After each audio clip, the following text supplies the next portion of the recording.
Hello and welcome to OBS Setup and Stream, your easy guide to OBS Studio for crafters. I'm Anthony Minnis from Mix Media. So you're ready to go live, but oh my goodness, your background behind you is a real mess.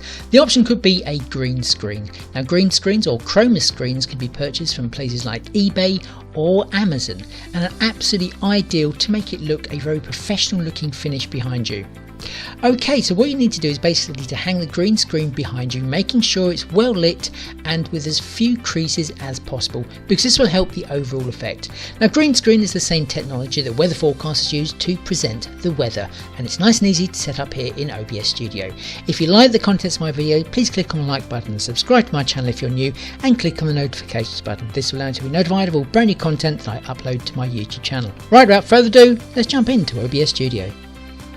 So the first thing we're going to do is create a new scene. So click on the plus on the scenes window there, and we're going to name this scene Green Screen Camera.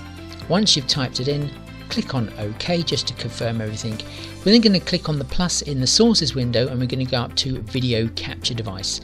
I'm going to use an existing webcam that I've got there, and I'm going to click on OK again to confirm that one. Because I'm using my camera for a face cam and a desk cam, it's the wrong way around, so click on webcam, go up to transform and rotate 180 degrees, and now I'm the right way around. Now click on the filter button, and underneath effect filters click on plus, go up to chroma key. So this is the green screen technology. We're not going to bother to rename that one. Right, so we're going to go over to the similarity, we're going to knock that down to 1. On colour type, we're going to go select colour. We're going to pick a colour from our actual green screen, so that's the big window there. That's now brought that into the key colour selection part, and now we're just going to make it so basically what is behind me is pretty much a solid black. You can see there it's interfering in my face a bit, but just go down to the smoothness there and just keep on moving those two until you get a fairly sharp image all the way around yourself and what's behind you is totally black, and then click on OK to confirm. Okay, so the next thing we're going to do is get an image to project onto that green screen, so we're going to click on the plus in sources, go up to image, we're going to add an existing image. In my case I'm just going to click the one which is background, and then once you have the image that you want, click on OK.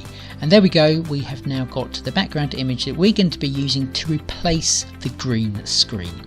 So just move that around until you're happy using the cursor keys and your mouse, and then when you are happy with it, then go back down to the sources window, and there's two little arrows there, so make sure you're clicked on the background and then using the arrow down select it so it goes behind your webcam. So in the sources window, make sure that your webcam is lit there, and then just using the Alt key we're just going to go onto little squares there, bring that in just to clean everything up so all of that messy part of the background that is on behind me doesn't show, and it's replaced with the pencils there that are on the green screen. So now we're just going to go back in there and we're just going to alter that a little bit more just by scaling my webcam so I become larger on that green screen. If you've liked the contents of this video, please click on the like button, subscribe to my channel if you're new, and click on the notifications button. This will allow you to be notified of all brand new content that I upload to my YouTube channel. As always, thanks for watching.